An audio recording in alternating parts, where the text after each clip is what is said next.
Bonjour, bienvenue à Artiste Inc. Cette semaine, Mélissa, on reçoit Amélie Prévost. Salut Amélie. Allô, Amélie. Bon, je suis vraiment contente parce que je vous ai présenté, parce que je connais particulièrement Amélie. On a fait nos 4 années d'école de théâtre ensemble, à l'école de théâtre au cégep de Saint-Hyacinthe. Puis après ça, après l'école, ben on s'est suivi dans une production à Denise Pelletier, à Fred Barry. Oui. Et ensuite, on a commencé à coécrire un spectacle. Donc, on a produit un spectacle. On n'a pas fait la mise en scène, là. On a quand même joué un spectacle pendant longtemps. Fait qu'on s'est côtoyés beaucoup après l'école. Et puis, on n'a pas l'occasion de se revoir souvent parce que aussi, il y a la vie. Mais Amélie a plein de projets. Depuis, j'ai l'impression que Amélie, je vais te laisser dire salut, ce sera pas long. Vas-y. J'ai l'impression que Amélie, tu sais, comme je les connais à l'école, j'ai vraiment l'impression que la trajectoire qui s'est ouverte après l'école aussi l'a amenée à devenir une artiste qui se modifie selon tous ses talents parce qu'elle en a plusieurs. C'est incroyable. Moi, j'ai vu le CV, j'étais comme, oh my God, par où commencer? C'est impressionnant. Ouais. Je sais pas. Ben, c'est drôle parce que c'est toujours... de l'intérieur, on voit pas, tu sais, on fait les affaires, on avance dans la vie, puis on fait, ah oui, OK, tu sais, j'ai fait ça. Mais je pense que c'est surtout parce que c'est diversifié. Parce qu'il y a beaucoup de choses différentes dans mon CV. Il y a le jeu, il y a l'écriture. Puis dans l'écriture, il y a plein d'embranchements différents. Puis dans le jeu, il y a plein d'embranchements différents. Mais comme dans les faits, je connais quand même peu d'artistes qui ont une seule corde à leur arc. C'est vrai. La plupart du temps, on fait beaucoup de choses différentes. Oui, on a besoin de se diversifier. Mais quand même, il y a comme une identité artistique c'est comme que tu as rencontré. Que j'ai vraiment rencontré, en fait, parce que j'aurais jamais pu me douter du chemin que j'allais prendre, évidemment. Parce qu'en fait, après ma formation, j'ai commencé à jouer puis à écrire, mais à écrire surtout pour le théâtre.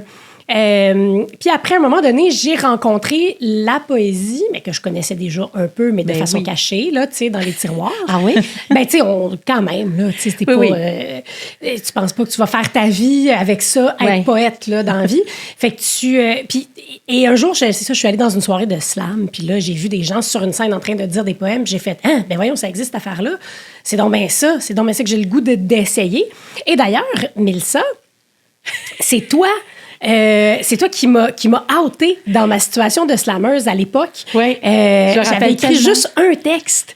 Puis, je te l'avais montré, puis j'essayais d'écrire une chanson, puis tu m'as dit, ah non, ça, c'est pas vraiment une chanson, mais ça pourrait être un bon slam. J'ai dit, Amé, tu fais du slam. Quoi? Parce que, tu sais, on venait de finir d'écrire ensemble, puis je me rappelle, t'étais comme dans le salon, puis à un moment donné, tu me dis, attends, je vais te lire de quoi? Puis là, j'ai fait, mais oui, tu es en train de faire du slam?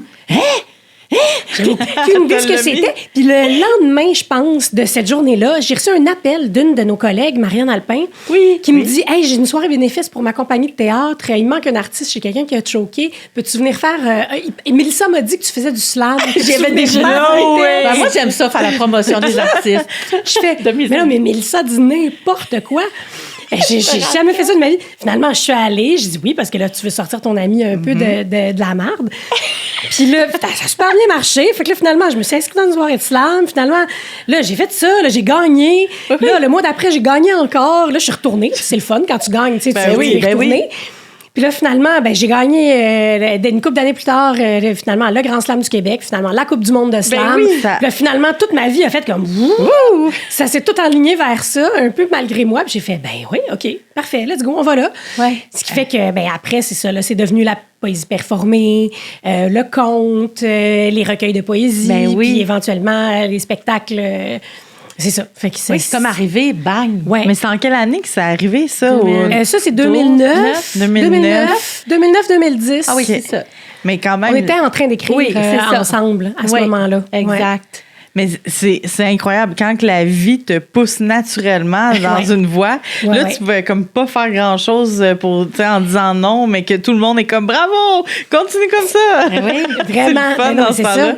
Puis moi, ce que je me rappelle de cet instant-là, Amélie, c'est que c'est tellement fort que je m'en rappelle encore. Puis j'ai fait « Mais c'est du slam, mais c'est pour elle. » Parce que Amélie, dans son interprétation, c'est une fille qui est complètement entière, puis elle a toujours eu la capacité et le don des mots, de trouver le mot juste, la bonne pesanteur de chaque chose. Tu sais, il y a comme quelque chose où est-ce que c'est vraiment hyper ancré, puis c'est mélodique, mais c'est tellement incarné que j'avais vraiment l'impression que là, il se passait quelque chose, tu sais. Puis je me rappelle, j'ai fait « mais c'est Amé ». Ouais. Mais tu vois, je trouve ça magnifique de t'entendre dire ça, Mélisse. Merci. Là, mais non, mais je peux pas c'est vrai. exprimer ce genre d'affaires-là de cette manière-là. Mais oui.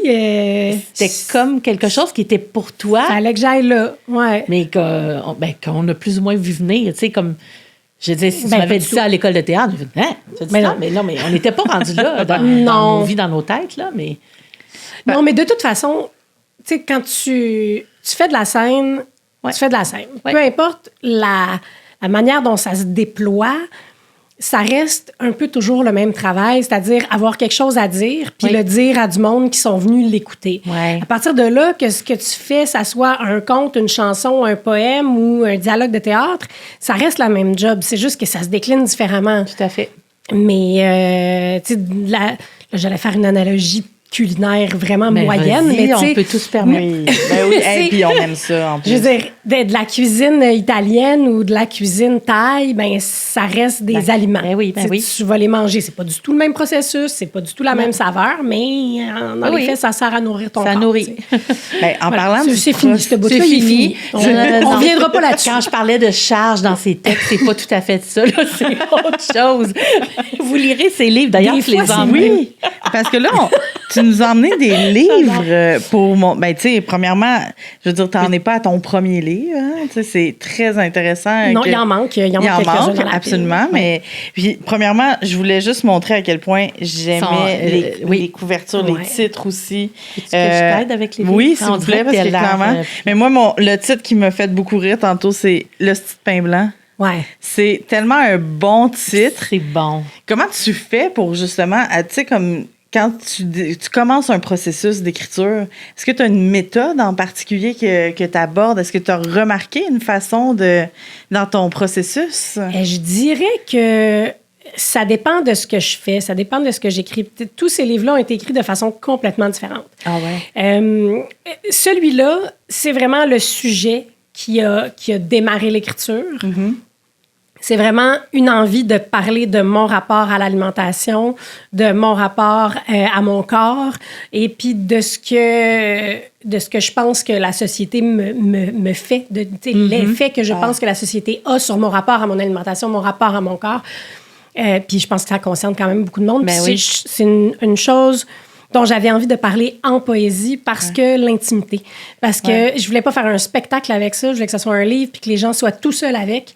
Parce qu'il y a des choses là-dedans que je dis qui sont tellement difficiles à dire que ça pouvait juste être sur un papier dans un livre fermé, puis je veux pas être là quand les gens le lisent. Ah mettons. oui, OK, je comprends. Un peu comme une petite lettre là, qu'on donne, qu'on fait « tu liras ça plus tard ». Oui, oui, exactement. Ah, c'est intéressant, c'est une belle façon de... Puis en plus, c'est comme un peu contradictoire à... Tu sais, quand on voit quelqu'un qui écrit un livre, il est comme « regardez, lisez-le », puis là, ils vont faire... Mais toi, c'est comme complètement le contraire de la façon que tu me l'expliques. C'est comme je l'écris, je le mets là, une petite prends-le.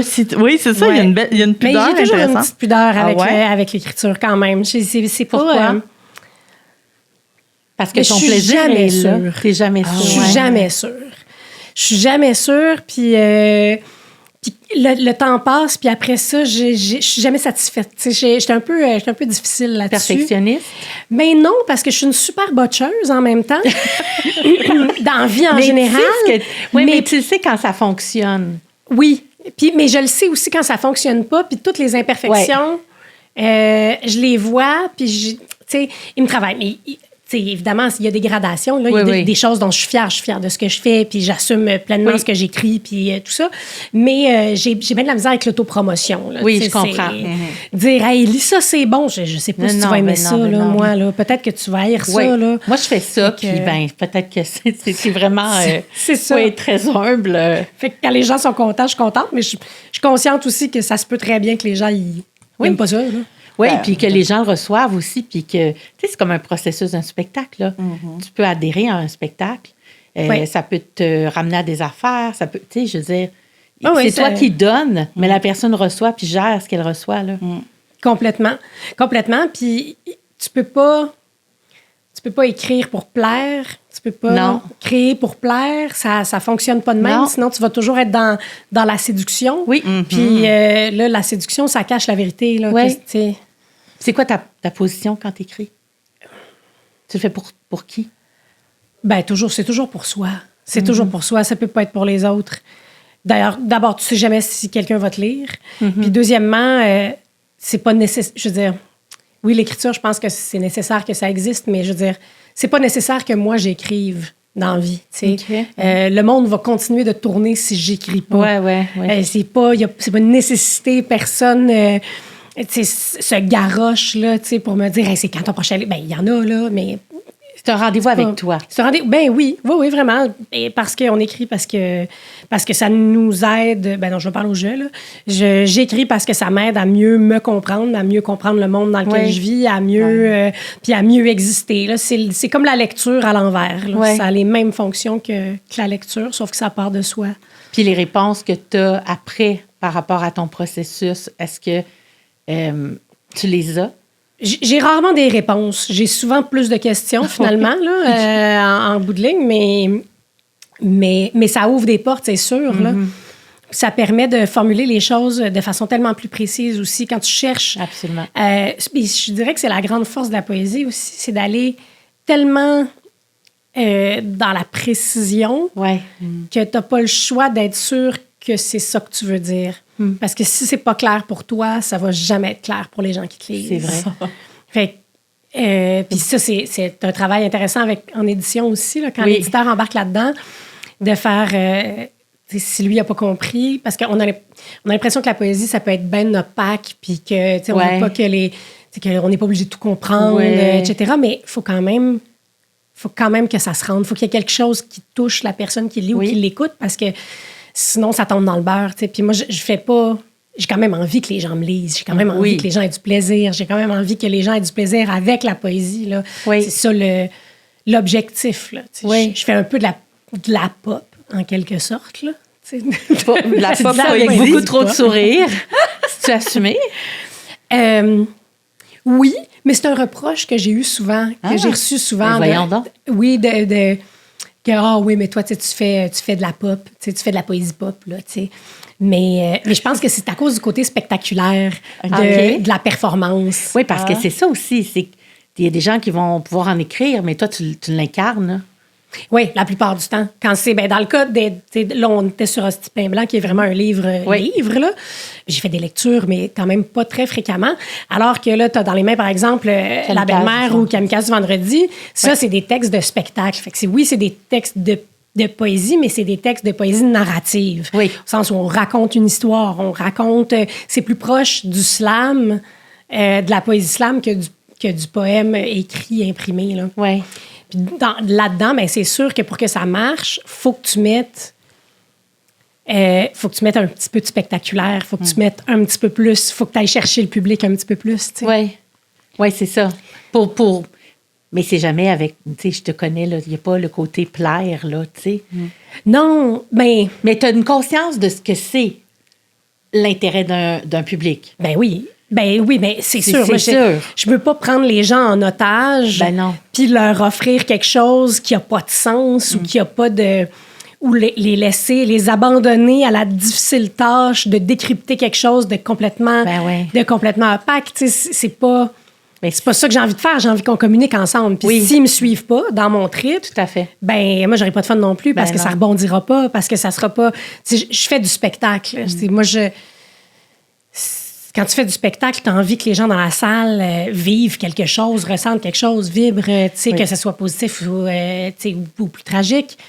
Mais tu as quand même l'œil, mettons, de la metteur en scène, de l'autrice, de la comédienne en même temps, qui s'active parce que, tu sais, avant ça, tu interprétais des textes. Oui. Tu savais quand un texte faisait plus sens ou qu'il fallait l'ancrer dans quelque chose parce que... Mais je le sais quand ça se joue bien. C'est ça. Je le sais quand ça va bien se dire. Absolument. J'écris quand j'écris pour des spectacles ou pour des scènes, c'est sûr que j'écris à voix haute, là. C'est un processus bien différent. C'est sûr que je le joue tout le temps. C'est sûr que Tu sais, il y a des textes là-dedans que, comme La belle-mère, tu sais, on est deux dans le spectacle. Là, on a vraiment coécrit, un peu comme j'avais fait avec toi, mais c'est un peu différent parce que là, évidemment, c'est des poèmes. Mais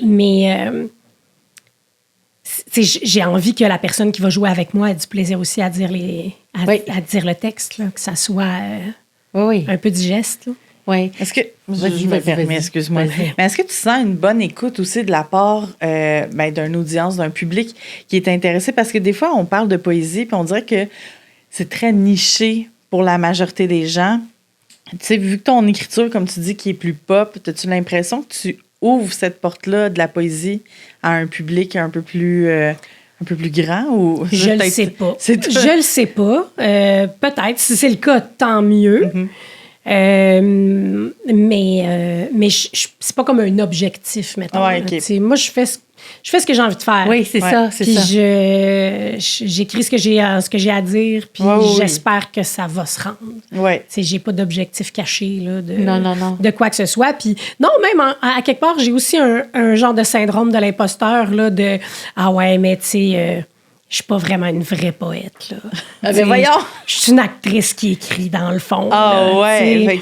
Jusqu'à un certain point, ça suit, mais ça suit longtemps. Je pense qu'on est nombreuses et nombreux à avoir ça. Là. Le syndrome de l'imposteur. Ben oui. Ben oui. C'est clair, là. Ça fait partie. Même après autant de livres, autant de recueils. Oui. Mais c'est une chose que j'ai plus du tout comme interprète. Tu sais, je le sais que quand j'arrive sur scène, il se passe quelque chose, puis que si je suis ce que le metteur en scène me dit de dire, puis que le texte est bon, je vais être capable de communiquer ce que j'ai à communiquer. Mais comme autrice, on dirait que c'est toujours à recommencer. Mm. Puis on a comme... C'est plus... parce que ça reste. Parce que c'est pas éphémère. Parce que tu peux toujours le relire après puis te rendre compte des erreurs que tu as faites, comme je disais tantôt. Alors que au théâtre, tu sais, c'est... Le spectacle ça est fini. Ça vient, ça part, c'est fini. Les gens ont passé un bon moment. Ils vont pas retourner en arrière pour faire « Ah oui, étais-tu juste sur cette réplique-là? C'était-tu vraiment ça? As-tu sauté un mot? Y a-tu comme... Y a-tu un fuck? » C'est ça, c'est-tu passé? Personne ne le sait. Alors que dans le livre, c'est comme... Tu peux creuser. Davantage. Puis, t'avais-tu le même questionnement? Parce que tu as écrit plusieurs spectacles, je le disais, avec Annie Girard, entre autres. Oui. Tu as fait, on a joué ensemble dans l'art et la chanson, mais il y a eu aussi l'autre production avant avec Stéphane. 6 mois avant Noël. C'est ça, 6 mois avant Noël. Oui. Fait que, tu sais, c'est un processus d'autrice, peut-être, mais tu le fais souvent à 4 mains. J'adore travailler à 4 mains. Oui, c'est un thrill. Là. Oui, à date, je l'ai fait 2 fois avec Annie Girard, je l'ai fait 1 fois avec toi. Je l'ai fait avec Stéphanie Labbé sur une bande dessinée. Puis je l'ai faite avec Rachel McCrum sur La belle-mère. Oui. C'est un processus que... Puis même sur Bleu Noyade, avec 3 autres personnes en groupe, j'aime beaucoup ça. Je trouve que ça nourrit énormément. En fait, je vais chercher le meilleur des deux mondes. J'ai l'esprit de gang qu'on a au théâtre, puis le plaisir de la solitude de l'écriture. J'avoue. Puis je pense que j'ai vraiment besoin des deux dans la vie. Je suis autant...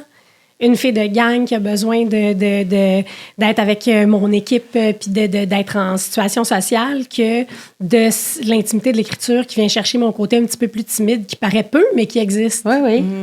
Oui, c'est ça. Puis en même temps, à deux vient des défis, des contraintes. Ah oui, puis un partage. Oui. Tu sais, il pourrait arriver ça.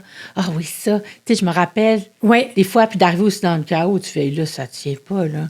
Oui. Ah oui. OK, on repart. Elle est capable... Mais c'est ça, la partenaire d'écriture, elle va te dire « Hey, non, ça, là, mais ça passe pas, là. Oublie ça, là. C'est une mauvaise idée, là. Va pas là, tu sais. Ou ça, c'est too much. Ou là, tu te fais rire toi, mais ça passera pas. Ou, tu sais... Mais ça va du plaisir. Je vois tellement le processus de tellement d'artistes là-dedans. Tu sais, quand on crée, la limite est infinie. En fait, il n'y en a pas de limite, là. Jusqu'à temps qu'à un moment donné, tu te dis « OK, il faut que je fasse une production et tout. » Ton rapport avec, justement, te produire, de créer, justement, des shows, etc., c'est quoi ton rapport par rapport à ça? Se produire, c'est ça, là, c'est épouvantable. Mais c'est le boulet. C'est un boulet. C'est un boulet. On se le cachera pas. Mais, écoute... C'est tellement bon. C'est une chose pour laquelle je n'avais absolument, mais aucune prédisposition naturelle. aucun talent, dans lequel j'ai aucun plaisir non plus, et pourtant, je le fais depuis 25 ans. Ben oui, mais... Avec le temps, j'ai fini par devenir moins incompétente. Ouais. J'irais pas jusqu'à dire que je suis vraiment très bonne, mais je m'en sors, tu sais. Mais c'est un peu de ma faute dans la mesure où, si je m'en étais tenue à juste des shows de théâtre, j'aurais pu finir par travailler avec des compagnies de production de théâtre qui prennent en charge la production ou jouer dans les shows des autres. Mais en voulant créer mes propres affaires, puis surtout en poésie performée, je veux dire, des boîtes de production de spectacle en poésie performée, il y en existe pas. C'est toi qui vas la partir. Mais je la partirai pas. Non! C'est ça. C'est un mal nécessaire. Oui, je comprends. Mais... je pense que je suis pas toute seule. On est très, très nombreuses à être dans cette situation-là. Parce qu'il y a beaucoup plus d'artistes qu'il y a je pense qu'il y a de producteurs et de productrices. Puis les producteurs et productrices, ils font des choix en fonction de leur goût, de leurs impulsions à eux. Puis c'est pas nécessairement les mêmes que celles des artistes. Puis convaincre, le temps que ça va me prendre pour trouver un producteur, le convaincre, d'injecter de l'argent, de faire des affaires, mon projet, là, ça va faire des années, ça va avoir été long, interminable, ça me tentera plus. Fait que je suis bien de le faire par moi-même. Puis puis ça fonctionne, tu sais. On y arrive, là. C'est ça le pire, c'est qu'on arrive à rejoindre des gens, on arrive à faire de la tournée, on arrive épuisé, on arrive à bout, on arrive à des fois dans des états lamentables, puis ça bouffe du temps d'écriture, puis ça bouffe du temps de création, mais il y a aussi quand même une satisfaction au bout de ça. Ben oui, absolument. Oui, d'avoir sinon, fait, je pense que tu t'accrocherais pas, on continuerait pas à faire... je dis « on » comme si j'en faisais une tonne, tu sais. Non, mais je trouve ça tellement le fun de t'entendre sur ce rapport-là, parce que, tu sais, on parlait dans le podcast à quel point un artiste, quand il commence, il n'a pas le choix d'être un auto-entrepreneur, de se représenter, de faire tout ce qu'il fait. Tu sais, tout sauf de l'art, des fois, tu sais, juste pour arriver à en vivre. Puis surtout dans le contexte où de la poésie, du conte, tu sais, c'est pas quelque chose qui est... tu sais, j'ai jamais entendu un entrepreneur dire... Ma fortune, je l'ai bâtie en écrivant plusieurs poèmes et je suis vraiment très fière de ce conte-là. Tu sais, il n'y a personne. Je dirais à part Grand Corps Malade puis David Goudreau. Là. Non, c'est pas mal ça. Là. Puis encore, je connais pas les finances ni de l'un ni de l'autre, mais je suis pas mal sûre que c'est pas nécessairement les poèmes comme tels qui ont été les plus rentables dans le processus. Je pense pas. C'est plus vendre des billets de spectacle puis des romans. Tu sais. Les romans. Absolument. Puis, excuse-moi. Est-ce que, tu sais, comme il y a des moments où est-ce que tu as été te produire, tu as fait des voyages aussi, tu as même donné des ateliers. Énormément. De slam. Beaucoup d'ateliers, oui. Puis pourtant, c'est quelque chose qui colle très bien. Tu sais, les jeunes adorent ça quand ils rentrent dans le processus. Oui, oui. Les ateliers, le slam comme tel, si on veut parler vraiment de slam, là, ça fonctionne très bien en milieu scolaire parce que c'est des textes courts. Oui. Et c'est une approche orale de la poésie. Donc, tu peux dire aux jeunes, ben là, aujourd'hui, on va pas regarder tes fautes de français, on va pas regarder ta grammaire, on va juste écouter ce que tu as à dire. Ouais. Qu'est-ce que tu as à dire? Puis moi, mon travail de médiatrice quand j'arrive dans une classe ou d'artiste, c'est de dire aux jeunes, là, tu es capable d'écrire de la poésie, il faut juste que tu trouves est où en dedans de toi. Puis peu importe si c'est ta langue maternelle ou pas, peu importe si c'est... Parce que la poésie, c'est pas l'adjectif que tu vas mettre précis ou c'est pas le dictionnaire des synonymes que tu vas utiliser, c'est une connexion avec toi-même, une manière de t'exprimer, ouvrir une porte pour donner accès à ce que t'es aux autres. T'sais. C'est ça qui est le plus difficile, c'est juste de leur donner confiance. Oui, parce que ça peut être très raw, là, tu sais, très... je veux dire, c'est juste d'ouvrir la valve, d'ouvrir la porte, de dire « je dis quelque chose ». Oui. Puis ça donne des choses extraordinaires là, dans des classes, là, des jeunes qui disent jamais rien, qui ont jamais un mot plus haut que l'autre, ou des jeunes qui ont de la difficulté en langue, en français, qui tout à coup... sortent des petites perles, là, et puis les profs sont surpris, puis les autres dans la classe sont surpris, puis... C'est pas toujours le cas, là. Des fois, c'est juste plate, puis ça marche pas, mais c'est rare, honnêtement. Ouais. Vraiment. Puis, et ça fonctionne tout aussi bien avec les enfants du primaire que dans les universités.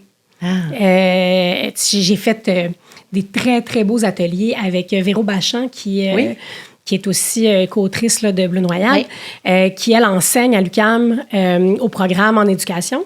Puis, qui m'a invité quelquefois à aller dans ses classes pour parler de l'art à l'école avec les futurs profs de français. Ben oui.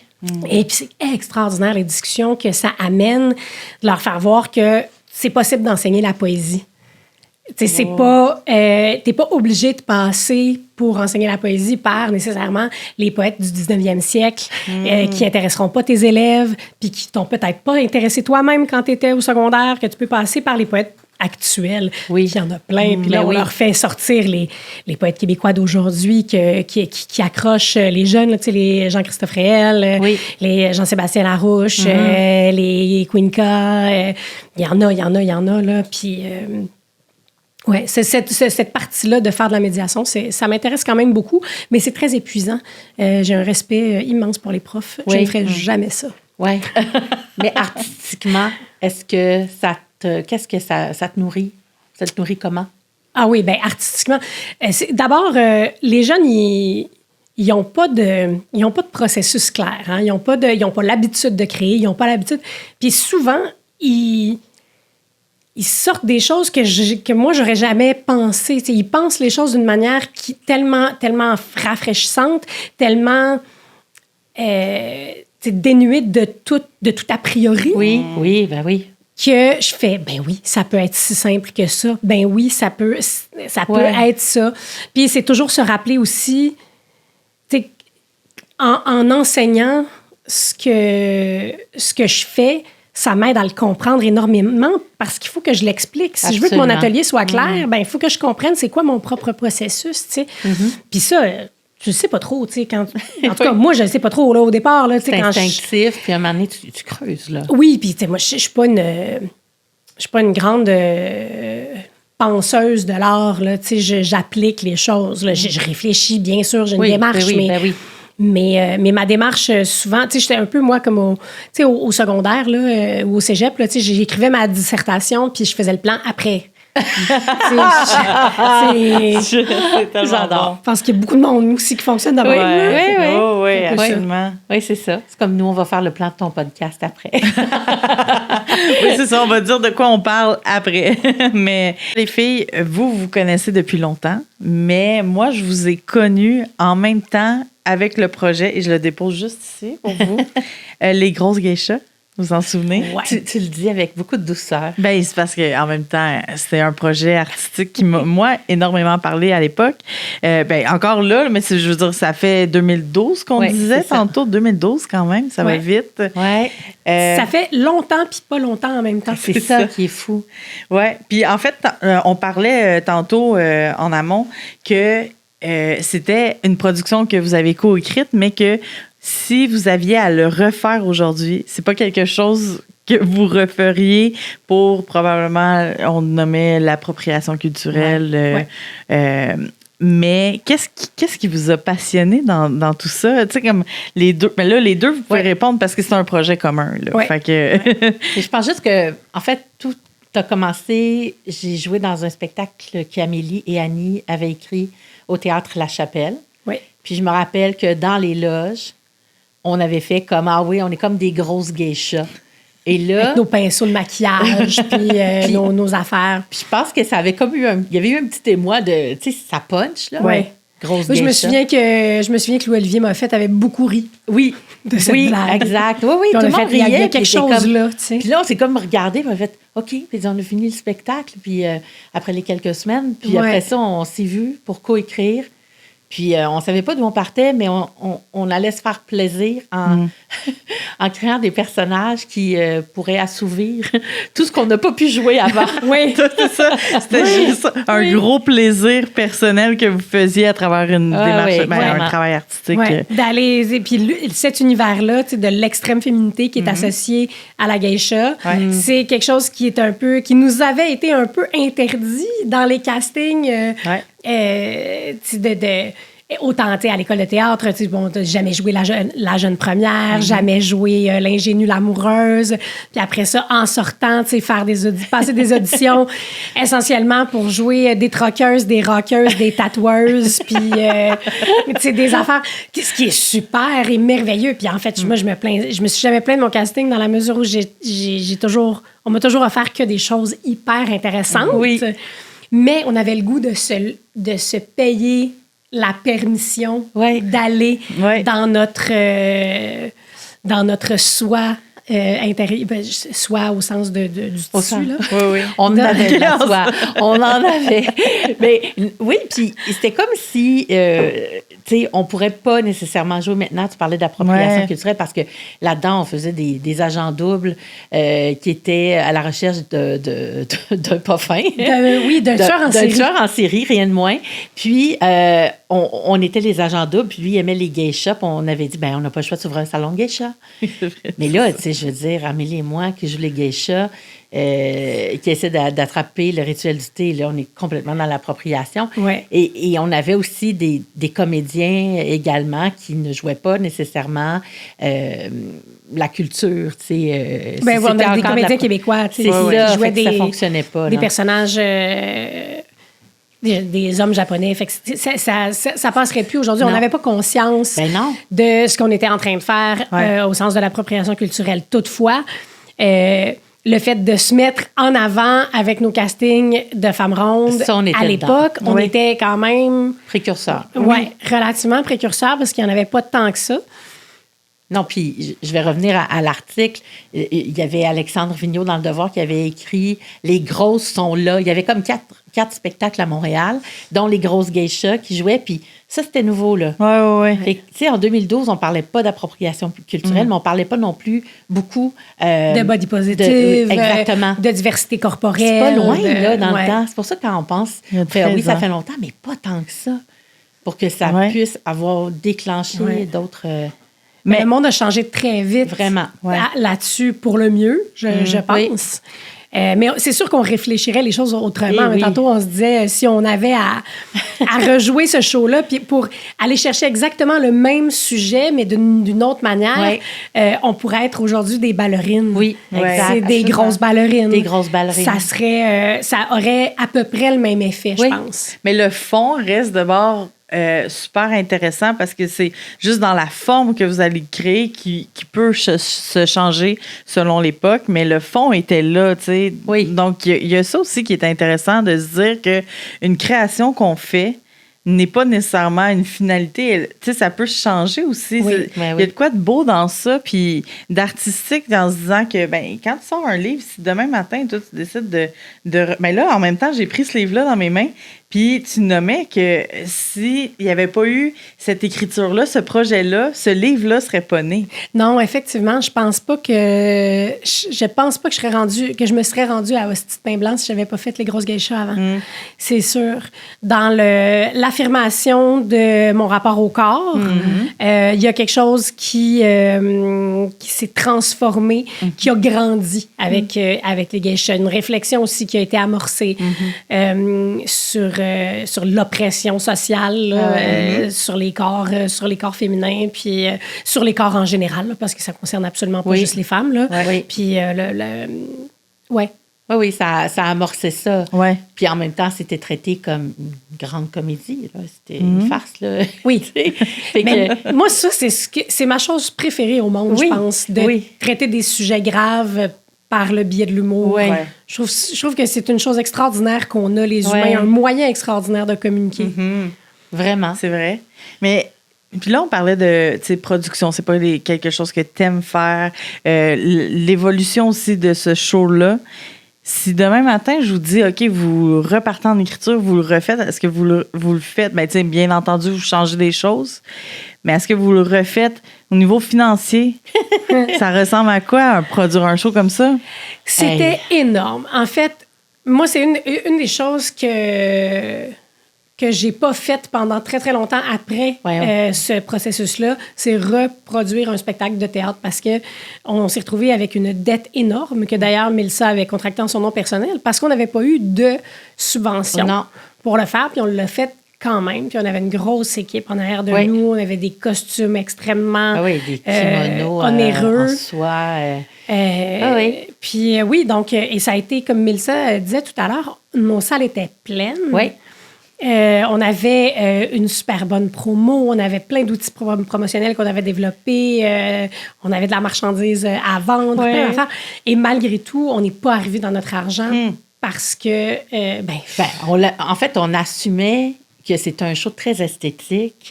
Puis en allant dans un processus artistique, esthétique, de manga... il y avait aussi ça. Il y avait une dimension on avait des gens qui travaillaient qui étaient, je veux dire, on pense à Hugues, qui était dans les projections, mais qui a créé des ambiances incroyables. Il y avait aussi tout ce qui était graphisme. On était dans vraiment une esthétique. Puis on avait des acteurs, puis... on voulait bien les payer. On avait justement des concepteurs, un metteur en scène. C'est énorme. Le prix que ça coûte de produire un spectacle de théâtre, les gens n'ont pas idée à quel point ça coûte cher. C'est énormément de collaborateurs à payer, puis de redevances après sur les représentations. Puis, comme je disais, moi, c'est...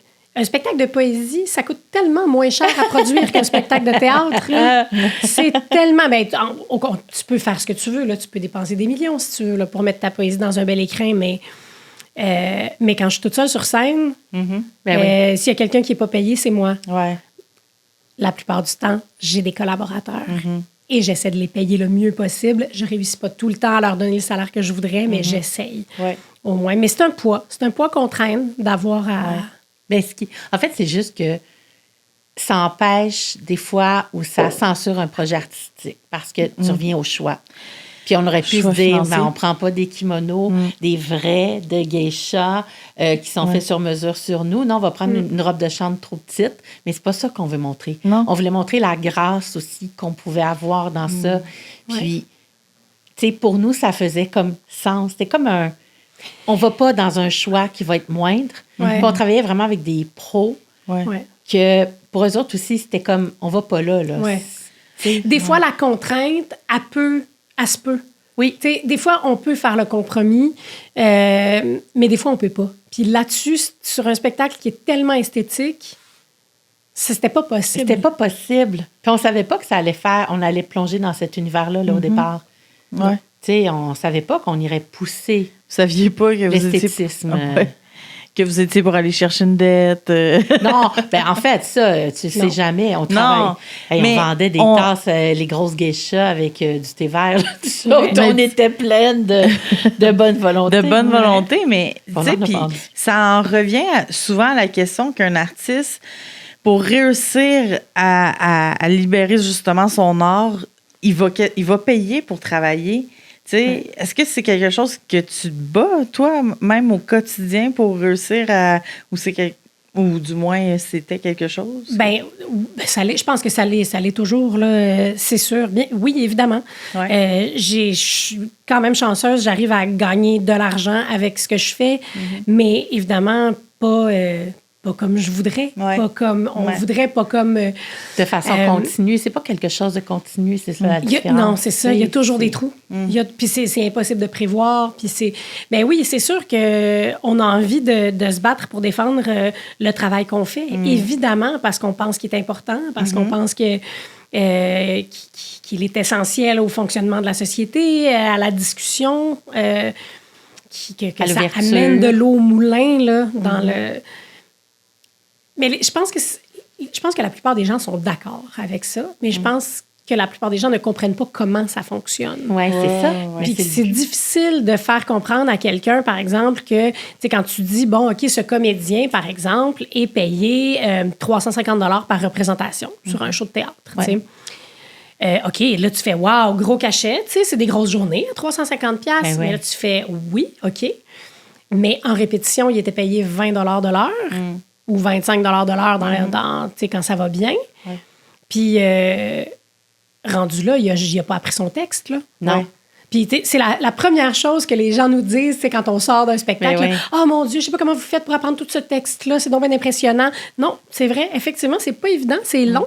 Puis, en plus, on n'est pas payé pour le faire. Fait que mon 350 $ par représentation, là, c'est là qu'il s'en va. C'est dans toutes ces heures-là que j'ai passées chez nous.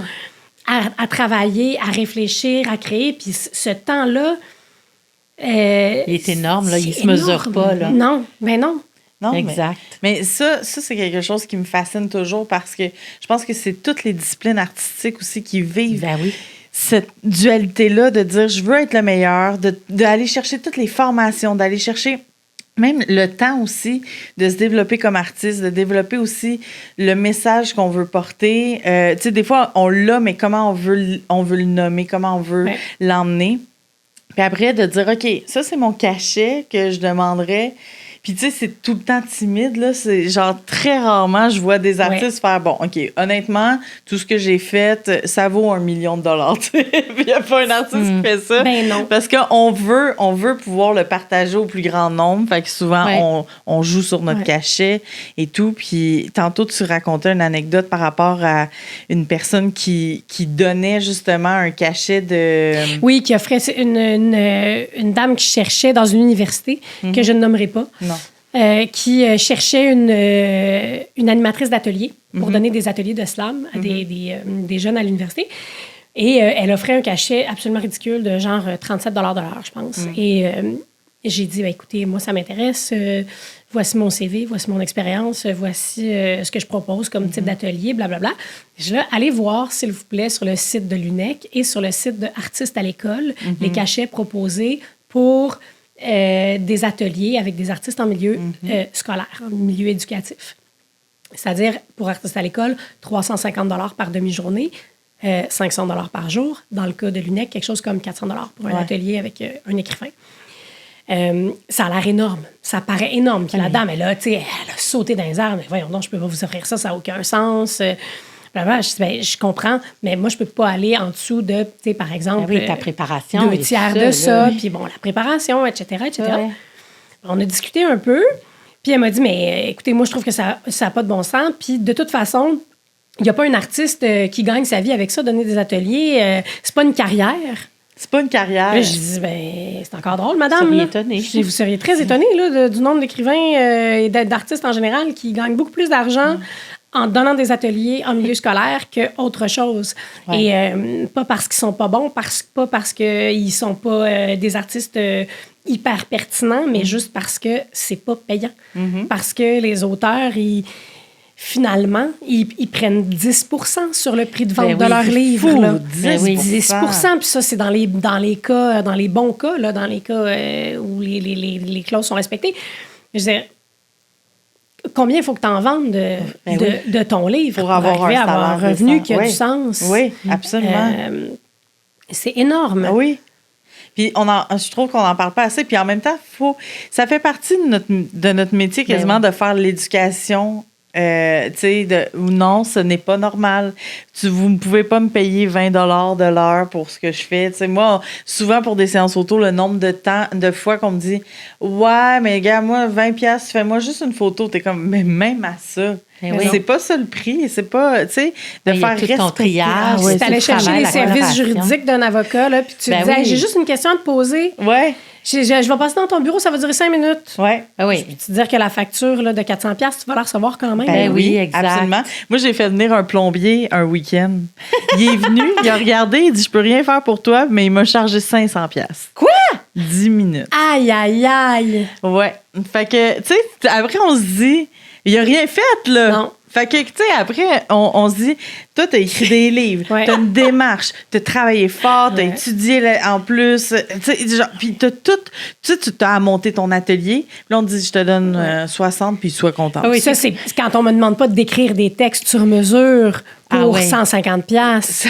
Puis les gens pensent que c'est un super cachet. Puis ben oui, mais moi, ça me prend une semaine écrire un texte de 3 minutes, là. Ouais. C'est une semaine de travail. Paye-moi une semaine de travail. Combien penses-tu que ma semaine de travail vaut?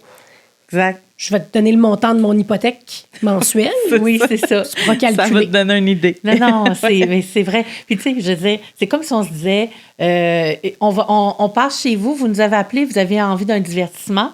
On passe chez vous, on rentre dans le salon, puis on commence en disant bonsoir. Puis là, on s'en va, puis on facture. Oui. C'est un peu ça, là. Tu sais, l'ironie de... Absolument. Mais les gens vont nous répondre, et c'est ça qui est fascinant. Oui, mais vous n'êtes pas obligé de faire ça. C'est un choix. Puis, oui, effectivement, c'est un choix. C'est un choix, mais... C'est un métier. C'est un métier, c'est un travail. Puis, c'est important de remettre, là, je pense, au centre de la discussion, le fait que s'il n'y a pas d'artiste, ça s'écroule, là. S'il n'y a pas de musique, s'il n'y a pas de, s'il y a pas de peinture, s'il n'y a pas de... Je veux dire, les artistes sont partout et de toutes les manières possibles dans la société. Mais c'est que l'apport du star system à la mécompréhension de ce que c'est qu'un processus artistique, il est énorme. Oui, c'est vrai. Énorme, parce que dans la tête des gens, un artiste, c'est soit tu as du succès et tu es une tête d'affiche, tu es quelqu'un que je vois à la télévision. Sinon, tu es un gros loser, nobody, dans un sous-sol qui fait des théâtres, du théâtre dans un sous-sol d'église. Alors que pour les 3/4 des artistes, c'est pas ça, la situation. Non. C'est autre chose. Mais cette autre chose-là, elle est longue à expliquer, elle est complexe, elle est pleine de petites ramifications. Mais ça aide pas pour le sentiment d'imposteur. Ben non. Tu sais, je veux dire, tout est relié. Tu sais, faut comme prouver qu'on a à voir dans l'évolution de la société. Tu sais, tu le disais, dans le partage des idées, dans... tu sais, il y a des sujets... La remise en question de ce qu'on fait avec le monde dans lequel on vit. Moi, je l'ai déjà nommé, là, mais moi, ce qu'on me disait, c'est pourquoi on te paierait? Tu sais, c'est une passion que tu fais. Tu sais, puis je te donne juste l'option de faire ta passion, puis t'es comme... Attends, si c'était ma passion, là, genre, je serais en train de faire mes trucs, il n'y aurait aucune commande aussi. Je pense qu'il y a un moment que quand c'est une commande, ça veut dire que tu prends toute ton essence artistique pour réussir à le transposer, puis répondre à une commande qui n'est pas nécessairement alignée avec ce qui est 100%. Ben justement, le message. Là. Puis les technologies viennent nuire beaucoup aussi. La personne qui va te demander juste une photo, elle va se dire, ah ben, tu sais, c'est pas grave, j'ai pas besoin d'une photographe. Je vais engager... tu sais, je vais demander à mon amie qui a son iPhone 88, là, qui va avec une super caméra, puis elle connaît tous ses settings dedans. Oui, bien sûr, elle va te prendre une bonne photo. C'est sûr. Catherine, c'était meilleur. Mais il n'y en aura pas de vision artistique derrière, il n'y en aura pas de proposition, il va y avoir moins de sensibilité, tu n'auras pas quelqu'un qui te parle, puis qui te coach, puis qui t'amène à faire la bonne photo en t'aidant à te placer, à bouger, à pogner ta lumière. C'est toutes des petites nuances que les gens ne voient pas, ne comprennent pas. Exact. C'est sûr que tu peux demander à l'IA de faire le graphisme de ton site web, mais c'est sûr que tu n'auras pas jasé avec ton graphiste. Il t'aura pas... d'abord, il va avoir des erreurs, fort probablement. Il risque d'avoir moins de cette qualité humaine, impalpable, mais réelle, qui est là, que ce souffle que les artistes... le vivant. Oui. Le vivant. Le vivant, bon. Exactement.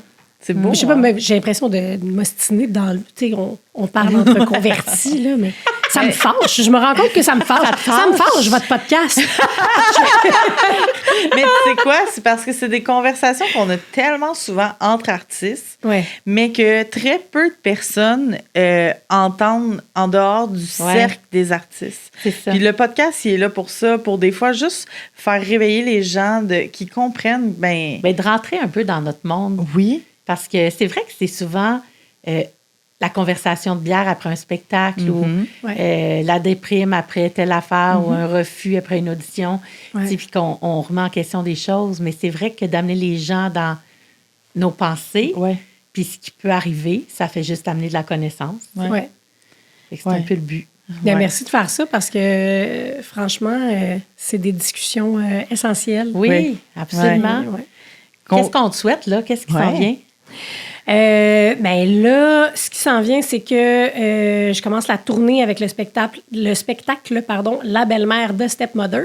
Je le dis dans les deux langues parce qu'on écrit ce show-là en français puis en anglais. Ben oui. Ce qui nous permet de faire de la tournée international à l'extérieur de la francophonie. Donc, là, on a le CAM en tournée en 25-26, quelques dates dans les maisons de la culture à Montréal. Et on s'en va mon Dieu, c'est extraordinaire, au Royaume-Uni Wow. pour présenter le livre et le spectacle en Irlande du Nord, en Écosse et en Angleterre, dont au célèbre festival Stanza, qui nous a lancé une magnifique invitation. Donc là, ça, c'est comme du petit crémage. Mais ça, c'est du payer 27 piastres de l'heure. Non, c'est des bénévoles. Ça, c'est gratifiant. On a eu notre bourse de déplacement. Oh, wow. On est vraiment... tu sais, ça arrive des fois, là, faut le dire, là, quand le Conseil des arts et des lettres du Québec nous choisit, on est extrêmement reconnaissante et heureuse. Mais on a aussi des beaux cachets en pounds... en pounds britanniques. Ça, c'est quand même vraiment le fun. Ça, on sent ton plaisir, là. Hein? Mais quand même. Oui, puis on s'en va jouer un spectacle qu'on a beaucoup de plaisir à jouer avec ma belle collègue Rachel McCrum, qui est anglophone, là, qui vient d'Irlande du Nord, elle, et qui vit au Québec depuis 8 ans à peu près. Donc, on s'en va jouer in English.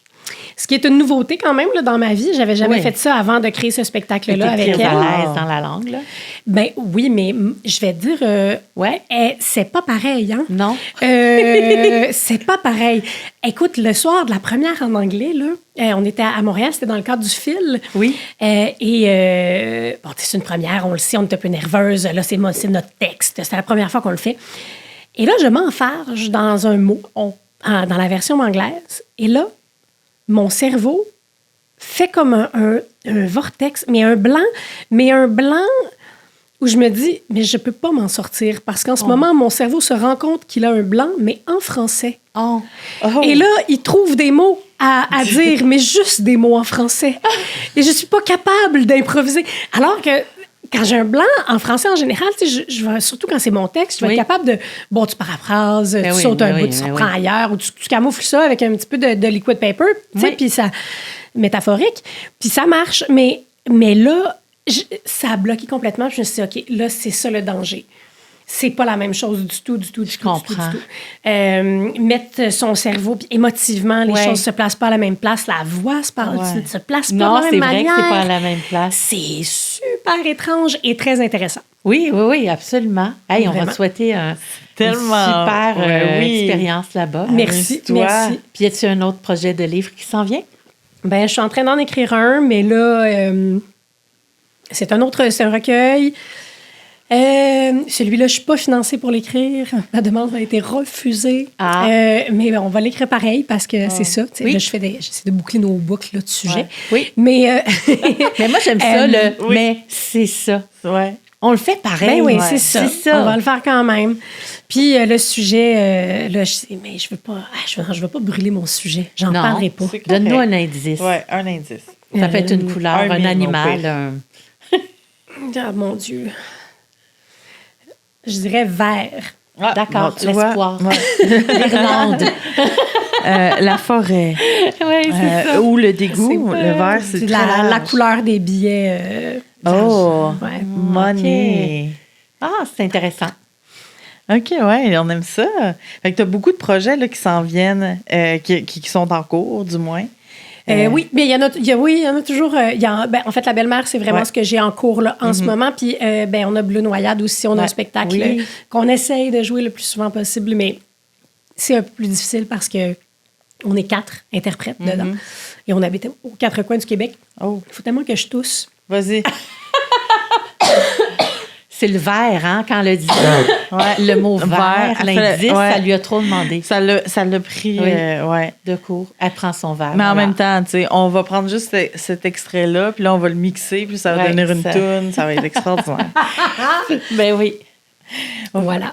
Mais en tout cas, bref, oui. Merci, les filles. Merci à toi, Amélie. Honnêtement. Vraiment. J'ai appris à te découvrir encore plus en te parlant. Au début, j'étais toute gênée parce que moi, j'avais vu tout le CV, puis j'étais comme, je vais avoir l'air niaiseuse, mais t'es tellement le fun. T'es tellement le fun. C'est tellement, là... On est tellement dans la découverte. Tout le long du podcast, on va juste me voir. Non, Catherine, ça va bien. Non, mais je trouve ça... tellement la personne la moins moins gênante. C'est vrai, c'est très vrai. T'es pas du tout gênante. Puis, je m'en doutais, là, parce que Mélissa, elle me présente tout le temps des gens qui sont tellement passionnants. Comme elle, d'ailleurs. Oui, effectivement. Mais vous faites bien la paire, je trouve. Oui, on s'est bien amusés. Oui, on se voit pas assez souvent. Non, on se voit pas assez souvent. C'est pour ça qu'on t'a invité au podcast, oui, c'est qu'après, tu puisses manger avec Mélissa. Merci.